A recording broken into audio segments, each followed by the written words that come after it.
यहाँ पर विजयनगर में इकट्ठा हुए हैं हमारे राम स्नेही छोटे देवी। इनकी बहुत दिनों से इच्छा थी कि एक संगत यहाँ पर कराई जाए। पिछले 2 महीनों से बातचीत हो रही थी। वैसे तो हमारे सीताबाई जी की संगत के बाद में उन्होंने कहा था कि और 4 दिन बढ़ा दो, लेकिन इतना दूर से आना, इतने दिन रहना थोड़ा सा असंभव हो जाता है। तो जैसे गुरु महाराज की इच्छा, जाहे विधि राखे राम काहे विधि रही हो, करे करावे साइयाँ, संतों ने कहा है। तो देखिए, आज के पहले सत्र का ये हमारा जो आज का सेशन रहेगा, थोड़ा नाम महिमा के संदर्भ में रहेगा। हम लोग राम स्नेही है, हम लोग सुमिरन करते हैं, हम लोग राम नाम करते हैं। तो यह जो राम नाम है, यह कैसा है? इस राम नाम से क्या लाभ है, क्या हानि है? इस राम नाम से किस किस का कैसे उद्धार हुआ? ये सारी बातें जो है आज के इस सेशन में हम लेना चाहेंगे। वैसे तो राम नाम के बारे में हम लोग बहुत कुछ जानते हैं और संतों ने भी कहा है, संतो भाई ऐसा नाम कहावे, साधो भाई ऐसा नाम कहावे, जे कोई समझ सूरज उर धारे, जे कोई समझ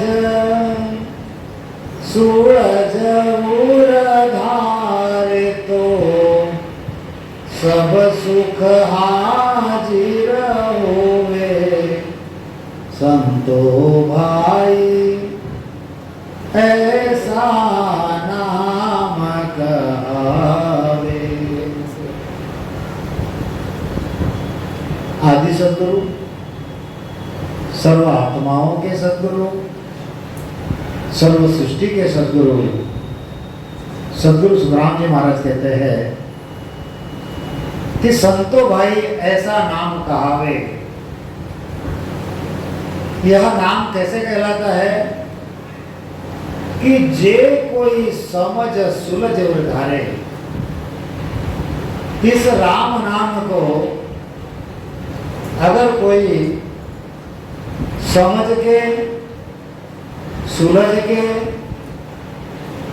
धारण करता है, तो सारे सुख जो है, वे सारे सुख उसके सम्मुख जो है हो जाते हैं।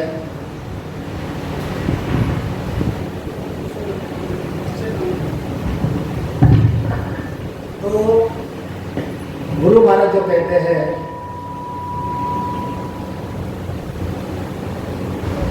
संतो भाई ऐसा नाम कहावे। अब यह नाम कैसा है और इस कलयुग में इस नाम का क्या प्रभाव है, इसके बारे में संत कहते हैं कल जुग केवल नाम आधारा,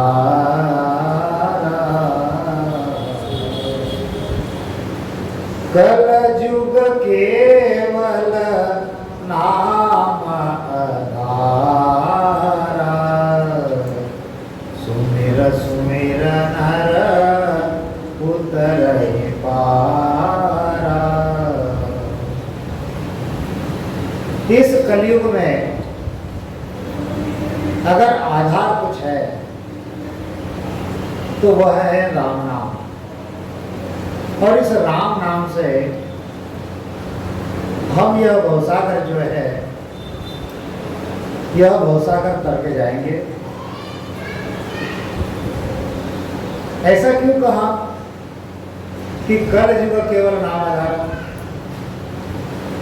क्या सतयुग में राम आधार नहीं था क्या? क्या त्रेता में नाम आधार नहीं था क्या? क्या द्वापर में राम नाम आधार नहीं था क्या?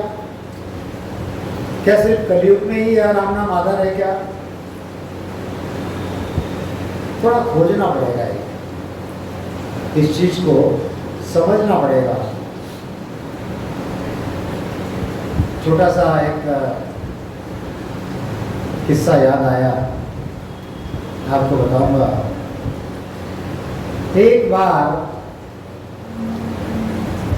भरी सभा बैठी थी, विष्णु जी का दरबार बैठा था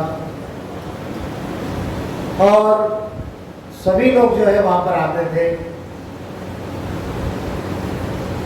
हर कोई देवी देवता है वहां पर आ रहा है, सभा में सब विराजमान हो रहे हैं। तो वहां पर सतयुग भी आ गया। जब सतयुग आया तो विष्णु जी ने देखा आया है बैठो। फिर उसके बाद में और कुछ देवता आए, फिर त्रेता आया। जब त्रेता आया तो विष्णु जी ने हाथ जोड़ लिए, आइए कहा। फिर और कुछ देवी देवता वहां पर पधारते गए। द्वापर आया। द्वापर जब आया तो विष्णु भगवान उठ के खड़े हो गए और झुककर प्रणाम किया और कहने लगे कि विराजिए। फिर और कुछ वहां पर लोग आते गए, देवी देवता। सबसे आखिरी में आया तो कलयुग आया। जैसे ही कलयुग सामने दिखा तो विष्णु जी ने अपना आसन जो है छोड़ दिया और वहां जाने के बाद उसके गले मिल गए और उनको बड़ा आदर पूर्वक लाया और सम्मान पूर्वक सामने बैठाया। तो सभी देवताओं को थोड़ा अचरज हुआ कि देखो सतयुग जैसा सतयुग आया, विष्णु जी ने कोई ध्यान नहीं दिया। त्रेता आया तो ठीक है, थोड़ा ध्यान दे दिया कि आए करके। जब द्वापर आया तो उसका सम्मान किया, लेकिन कलयुग जब आया तो उसको गले से लगा लिया। तो ऐसा कलयुग में है क्या? तो देवर्षि नारद जो थे वहां पर हाजिर थे। उन्होंने कहा कि कलयुग की जो महिमा है यह न्यारी है। यह जो सतयुग में है, सतयुग में अगर कोई एक आदमी अगर कोई गलती कर दे तो उसकी सजा जो है वो सभी को मिलती थी। पूरे साम्राज्यों को सजा मिलती थी। जब त्रेता युग आया, त्रेता युग में अगर कोई गलती करता है तो उसका जो राज्य है उस राज्य को भोगना पड़ता है।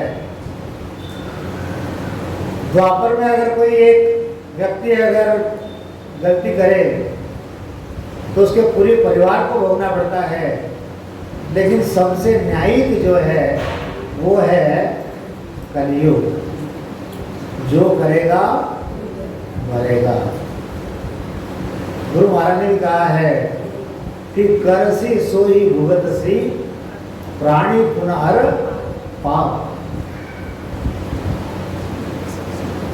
अब सतयुग में भी राम नाम था, लेकिन गुरु महाराज ने लिखा है सतयुग में सत राख तारे अब नहीं निभे को। सतयुग में सत्य रखते थे, लेकिन अब सतयुग अभी सत्य अगर कोई रखेगा तो वो निभेगा नहीं।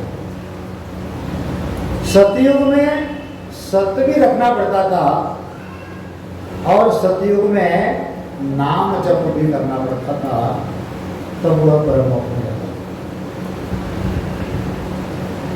त्रेता में तपस्या करनी पड़ती थी और राम नाम का आधार लेना पड़ता था, तब उसका परम मोक्ष होता था। द्वापर में राम नाम भी लेना पड़ता था और साथ में शुचिर्भूता रखनी पड़ती थी। शुचिर्भूता मतलब एकदम जिसको पवित्र कहते हैं, शुचिर्भूत कहते हैं। स्नान संध्या वगैरह सारा करके, पीताम्बर वगैरह पहन के, शुद्ध आचरण रख के जो आचरण किया जाता है, उसके साथ राम नाम करना पड़ता था। लेकिन कलयुग में ना तो सत्य रखना है, कलयुग में ना तो कोई तपस्या करनी है, कलयुग में ना तो कोई शुचिर्भूत रहना है। कलयुग में क्या करना है? सिर्फ राम नाम जपना है। अगर कोई व्यक्ति, अब बरसात है, बरसात में अगर बीज बोता है तो उसका फल जो है उसको आने वाले दिनों में मिल जाता है। लेकिन कोई व्यक्ति अगर दुष्काले में अगर कहेगा कि नहीं मुझे बीज बोना है, तो क्या फसल आएगी? क्या नहीं आएगी। तो ऐसे ये जो युग का जो महिमा होता है, जैसे हर मौसम में हर चीज जो है वो पनपती है।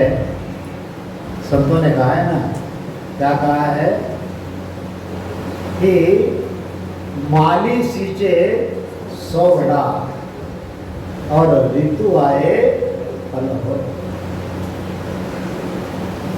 अगर हम राम नाम तो जप रहे हैं, लेकिन जब तक निरंजन नहीं प्रकटता तब तक वह परम मोक्ष जो है वो हमको नहीं मिलेगा। यह जो राम नाम हम लेते हैं, इसके कुछ फायदे मैं आपको गिनाता हूं कि यह जो आदि सतगुरु सुखराम जी महाराज की जो विधि है, गुरु महाराज कहते हैं कि अनगिनत गिनती नहीं राम नाम की जोड़, और एक श्वास में होता है सुमिरन 70 करोड़। कितनी है? 70 करोड़ की यह विधि है। इस राम नाम से क्या होता है? इस राम नाम से हमारे घट में उस सत्य परमात्मा की प्राप्ति होती है। इस राम नाम से क्या होता है? तो इस राम नाम से खंड और ब्रह्मांड की जो रचना है वह इस पिंड में बन जाती है। इस राम नाम से क्या होता है? तो इस राम नाम से 3.5 कोटि रोमावली में सुमिरन होता है, और सिर्फ 3.5 कोटि रोमावली में सुमिरन नहीं होता, तो 3.5 करोड़ रोमावली से सुमिरन होता है। कितना फर्क है ये? 3.5 कोटि रोमावली में सुमिरन होना और 3.5 करोड़ रोमावली से सुमिरन होते रहना। मतलब कहते कि मनुष्य जो है एक जीवा से राम राम करता है, शेष जो है वह 2000 जीवा से राम राम करता है, और संत जो है 3.5 करोड़ रोमावली से राम राम करते हैं। इस राम नाम से क्या होता है? तो इस राम नाम से कर्म कट जाते हैं। इस राम नाम से क्या होता है? इस राम नाम से 10वें द्वार के परे वह जो आगम आवाजा गेप की जो कहते हैं हम लोग, अब इस आगम आवाजा को थोड़ा सा यहाँ पर मैं खोलना चाहूंगा। ये आगम आवाज क्या है? अब थोड़ी देर पहले हम लोग नीचे नाश्ता कर रहे थे, और नाश्ता करते समय सभी लोग जो है बातें कर रहे थे। तो किसी एक की आवाज सुनाई दे रही थी क्या? सब कलौहल चल रहा था। जैसे हम सब्जी मंडी में जाते हैं, सब्जी मंडी में जैसे ही एंट्री करते हैं तो वहां पर लेने वाला, देने वाला, भाव पूछने वाला, चिल्लाने वाला, जो भी है सारी आवाज इकट्ठा होती है और वो उसकी एक आवाज आती रहती है, आती है ना? और उसमें संवाद जो होता है 2 ही लोगों का होते रहता है, एक ग्राहक लेने वाला और एक देने वाला। जब लेने देने वाला बात करता है तो बाहर की जो आवाज है वो आती है कि हमको वो सुनाई नहीं देती, क्योंकि हमारी स्थिति क्या हो गई है? हम उसमें पूर्णतया समर्पित हो गए हैं एक दूसरे को। वो जो मैं उसके तरफ ध्यान देकर बोल रहा हूँ और वो सिर्फ मेरा सुन रहा है। तो ऐसी ही अगम आवाज क्या है? गुरु महाराज कहते हैं कि अनंत हंस केला करे हम सुख सागर के। उस सुख सागर में जो अनंत संत जो है, जो क्रीड़ा कर रहे हैं, जो आपस में बात कर रहे हैं, उसकी वो जो ध्वनि है हमारा हंस सुन रहा है। कहाँ सुन रहा है? सिद्ध शिला के परे जाकर। कहाँ सुन रहा है? 3 लोक के परे जाकर। कहाँ सुन रहा है? 3 ब्रह्म के 13 लोक के परे जाकर उसकी आवाज जो है वो यहाँ पर आकर सुन रहा है। और इस चीज को कहते हैं जीवित अवस्था में परम मोक्ष। अगर ये स्थिति हमारी हो रही है तो समझो हमको जीवित अवस्था में परम मोक्ष मिला है। यहाँ पर कब तक रहेंगे हम? जब तक ये जो हमारे श्वास चल रहे हैं ना, ये श्वास जब तक चल रहे हैं तभी तक हमको यहाँ पर रहना है। और जिस दिन हमारा श्वास सारे खत्म हो जाएंगे हम यहाँ से उस अमर लोक में जो है सहज में चले जाएंगे।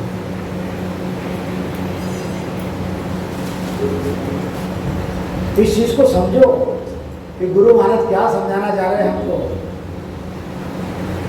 जो हम कहते हैं अखंड ध्वनि लग रही है, अखंड ध्वनि, ये अखंड ध्वनि है क्या? यह जो सारा वैराट जो है, भवन भवन में चांदनो हमारा बदन करे भला, ये 3.5 कोटि रोमावली में बढ़िया रंगकार की ध्वनि हो रही है, यहाँ पर अखंड ध्वनि चल रही है। वो आगम आवाजा गीत की गरज हो रही है। जो वैराट है, ये खंड, पिंड, ब्रह्मांड और ये वैराट, यहां से नाभि तक, नाभि से भ्रुकुटी तक, त्रिकुटी तक, त्रिकुटी से 10वें द्वार तक, और 10वें द्वार से अमर लोक तक, ये 4 पार्ट है संसार। और जो यहाँ पर बताया गया कि पिंड और ब्रह्मांड की रचना इस शरीर में हो जाती है, खंड और ब्रह्मांड की रचना पिंड में हो जाती है, वो कब होती है? जब नियंत्रण इसके अंदर प्रकट होता है तब होती है। जैसे ही नियंत्रण प्रकट हो गया तो होण काल की इच्छा माया जो है वो इच्छा माया नष्ट हो जाती है हमारी।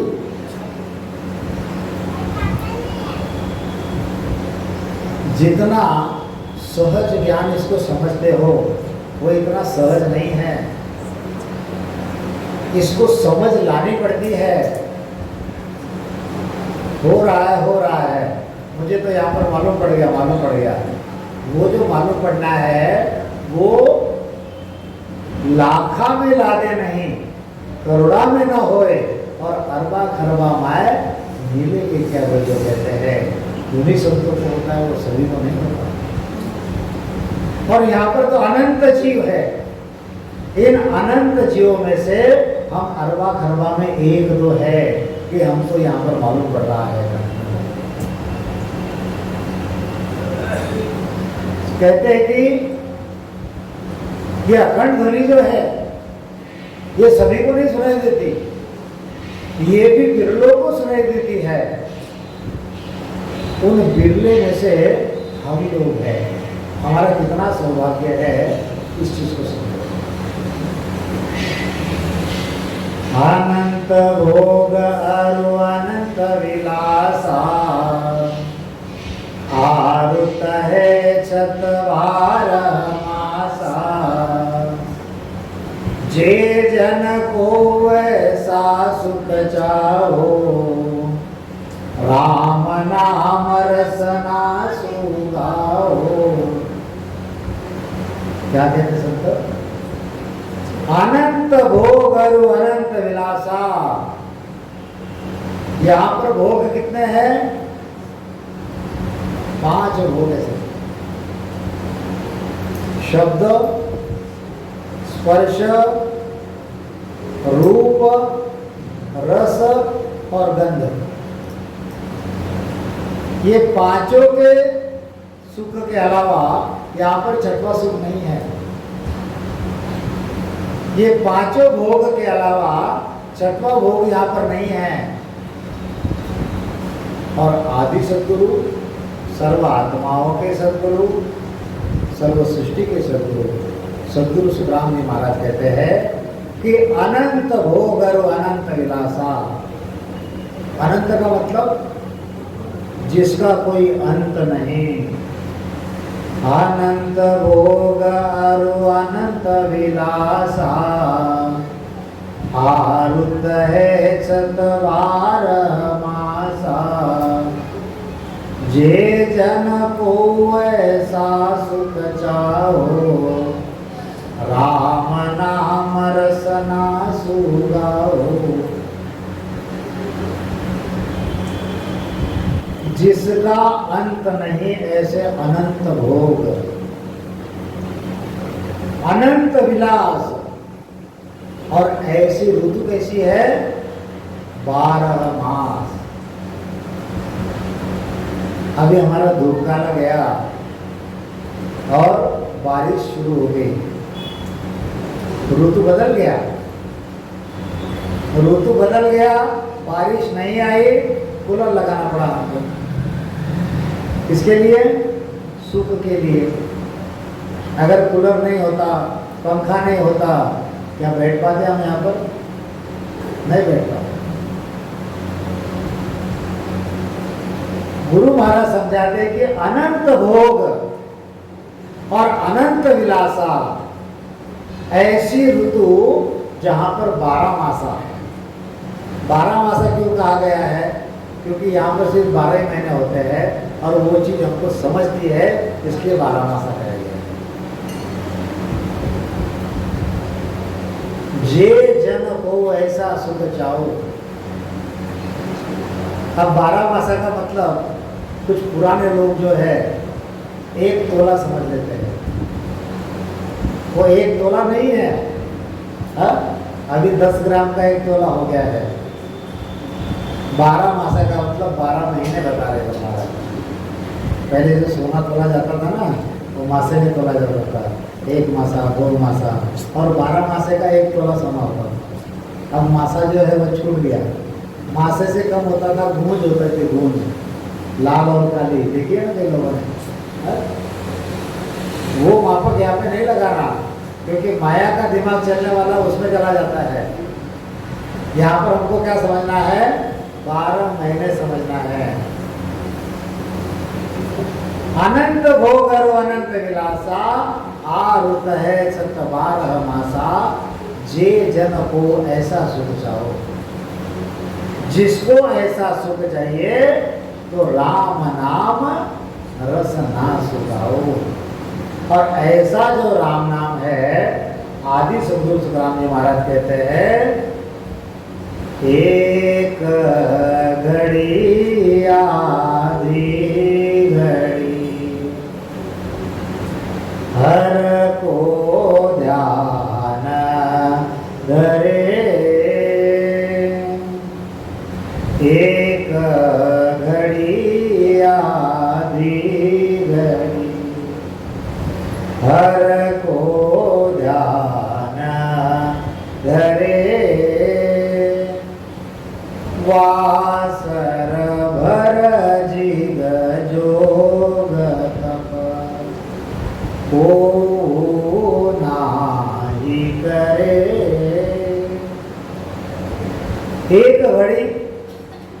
एक घड़ी का मतलब है, यहाँ पर घड़ी क्या होती है? घड़ी जो है यह समय नापने का एक एकक है। जैसे 9 बज गए, 10 बज गए, 11 बज गए, 12 बज गए, ये क्या हो गया? इसको हम घंटे में गिन रहे हैं। घड़ी कितनी की होती है? ये जो 24 घंटे जो होते हैं, 24 घंटों में 8 प्रहर होते हैं, और 8 प्रहर में 64 घड़ी होती है। कितने? 64 घड़ी। अब 64 घड़ी को अगर आप 24 से गुणोगे तो एक घड़ी आती है 22.5, मतलब 22.5 मिनट की एक घड़ी आती है। तो गुरु महाराज समझाते हैं, एक घड़ी आधी घड़ी। ये जो राम नाम की महत्ता सुन रहे हो, ये जो राम नाम है, अगर कोई एक घड़ी आधी घड़ी इसको जप लेगा,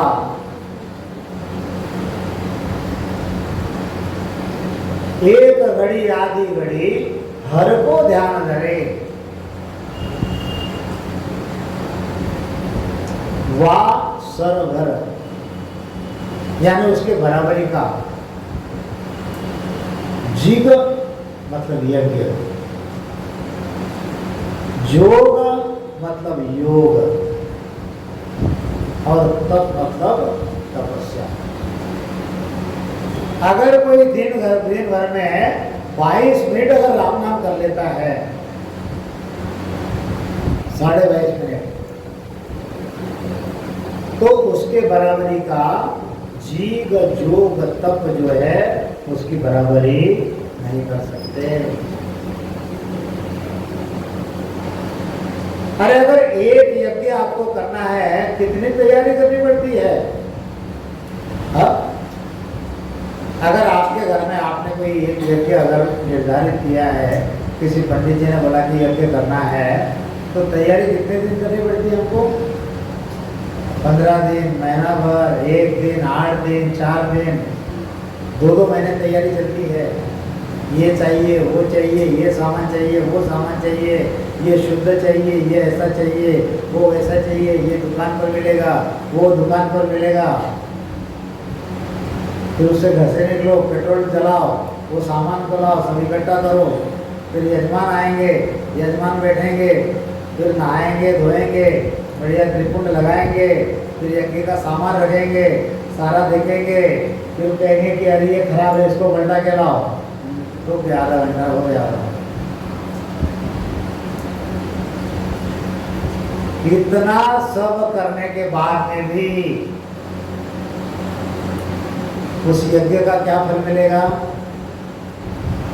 हमारा थोड़ा सा पुण्य बनेगा। क्या बनेगा? पुण्य बनेगा। कहते हैं कि 101 यज्ञ अगर कोई करता है तो यज्ञ का फल क्या मिलता है उसको? इंद्र बनता है। इंद्र 33 कोटि देवताओं का राजा, इंद्र पदवी उसको मिलती है। अब देखिए, संतों ने यह जो यज्ञ है, यज्ञों के बारे में बहुत सारी बातें बताई है। मैं कुछ अभी यज्ञ का विषय निकला, इसलिए आपको मैं बताऊंगा कि यज्ञ जो है मुख्य 19 यज्ञ होते हैं। कितने? 19। और यज्ञों के प्रकार अगर आप सुनोगे तो वह 30 प्रकार है। कितने? 30 प्रकार है। अब इसमें भी कैसा विषय है कि यज्ञ जो होते हैं प्रमुख 2 प्रकार से होते हैं। एक यज्ञ जो होता है वह श्रोत यज्ञ होता है, और एक यज्ञ जो होता है वह स्मार्त यज्ञ होता है। अब श्रोत यज्ञ किसको कहेंगे हम लोग? वेदों में जो श्रुतियां हैं, वेदों में जो श्रुतियां हैं और उन श्रुतियों से जो मंत्र बनते हैं, वह मंत्रोच्चारण जिन यज्ञों में होता है वह श्रोत यज्ञ कहे जाते हैं। और पौराणिक जो पुराण है, 18 पुराण, उस पुराणों में तांत्रिक मंत्रों का जो प्रयोग किया जाता है, उससे जो यज्ञ किया जाता है उसको कहते हैं स्मार्त यज्ञ। बड़ी झंझट है ये, इसमें पढ़ना भी नहीं है हमको। आप लोग जो कर रहे हैं, कितनी ऊंची बात कर रहे हैं, ये मैं आपको समझाना चाहता हूँ। और जगत के लोग कैसे भूल भुलैया में अटक गए हैं, ये समझाना चाहता हूँ। अब देखो, वेदों में 5 यज्ञ जो है यह प्रधान बताए गए हैं, मुख्य। कौन से प्रधान है? एक होता है अग्निहोत्र। अग्निहोत्र का नाम आप लोग सुना होगा, आजकल घर घर में चलता है। कहते हैं कि उससे वो वायु बनती है, हवा मंडल में जाती है। दूसरा जो होता है यज्ञ वेदों में, वह 10 पूर्णमासो यज्ञ होता है। तीसरा जो होता है वह चतुर्म स्थानीय यज्ञ होता है। चौथा जो होता है उसको पशु याग कहते हैं, पशु की बलि दी जाती है उसमें। और 5वां जो होता है वह सोम यज्ञ होता है। अब देखो, श्रौत जो है उसमें अगर मैं आपको गिनती बताऊं तो स्मार्त है, श्रोताधन है, दशवर्ण है, चातुर्मास्य है, पशु यज्ञ है, अग्रजनिष्ठ है, सौतामणि है, सौम है, वाजपेय है, राजसूय है, अश्वमेध है, सर्वमेध है, एकाह है, रुद्रयाग है, पुरुष मेध है, विष्णु याग है, हरिहर यज्ञ है, शिव शक्ति महायज्ञ है, राज यज्ञ है, गणेश याग है, ब्रह्म प्रजापति याग है, सूर्य याग है, दुर्गा याग है, लक्ष्मी याग है, लक्ष्मी नारायण याग है, नवग्रह जिसको कहते हैं, 9 महाग्रह है, विश्व शांति है, पर्जन्य है, अतिवृष्टि है, गो यज्ञ है। कितने नाम गिना हुआ। और ये सारी क्या है? ये पंडितों की पंडिताई है सारी। राम के कहते जगत गति पावे, राम के कहते जगत गति पावे, खांड कहे मुख में का, वो पंडित बात बधे सोई झूठा। बात बधे सोई झूठा। देखो, हमको यहाँ पर विषय को समझना है। क्या विषय समझना है हमको? कि हम जो कर रहे हैं और दुनिया जो कर रही है उसमें कितना अंतर है। आपने वो जो सोपच की कथा सुनी होगी, राजस्वीय यज्ञ जो हो रहा था, हाँ, तो वह जो राजस्वीय यज्ञ हो रहा था वहां पर, तो श्री कृष्ण ने कहा था, उन्होंने पूछा, पांडवों ने क्या था, तो पांडवों ने पूछा कि ये राजस्वीय यज्ञ जो है यह पूरा कब होगा और हमको पता कैसे चलेगा कि ये पूरा हुआ करके। तब श्री कृष्ण ने कहा कि भैया देखो, यहाँ पर अगर कोई संत भोजन करता है, इस यज्ञ में अगर कोई संत भोजन करता है तो यह मेरा पंचायन शंख है। यह पंचायन शंख अपने आप जो है बजने लग जाएगा। तब समझना ये आपका यज्ञ पूरा हुआ। अब वहां पर देखो साहब, इतने लोगों ने भोजन किया, इतने लोगों ने भोजन किया, इतने लोगों ने भोजन किया कि उसकी कोई गिनती नहीं है।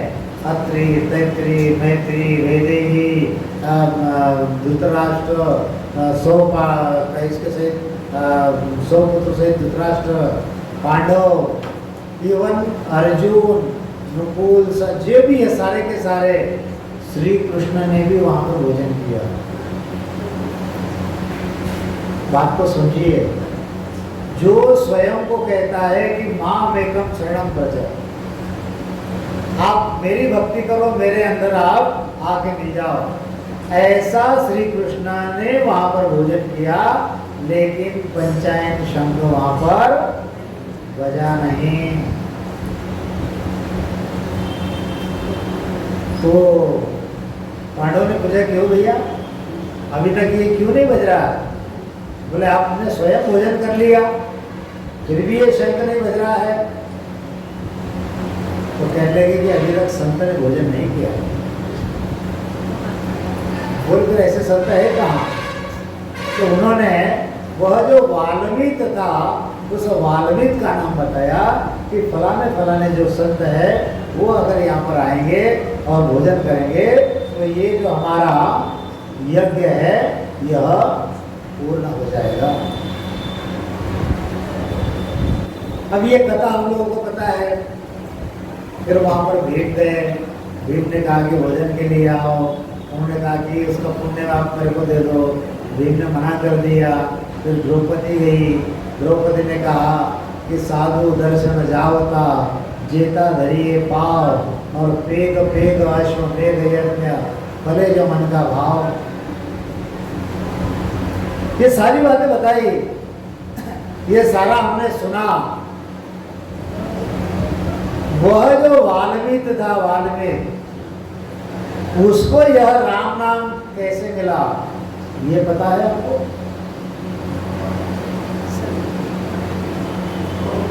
उसकी भी जानकारी होनी चाहिए।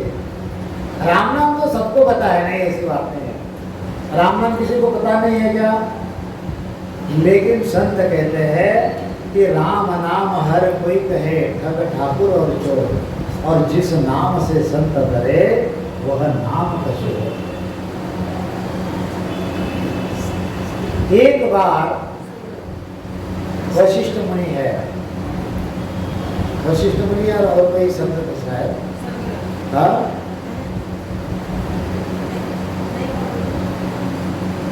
बताओ, मैं भूल गया हूँ इसलिए मैं बता रहा हूँ आपको। तो वे जो है, उनकी पुत्री जो है, वे पानी भरने के लिए गई। कहाँ पर? हमारे नदी के ऊपर। तो नदी के ऊपर यह जो स्वपच जो था, ये स्वपच वहां पर आया हुआ था, और वह स्वपच अपना कुछ कार्य कर रहा था। क्या हो रहा है? साइड करने के लेकिन रहना साइड हाँ तो बारे बारे में कर लो उसको, तो हमेशा का अपना उसको इधर कर लो।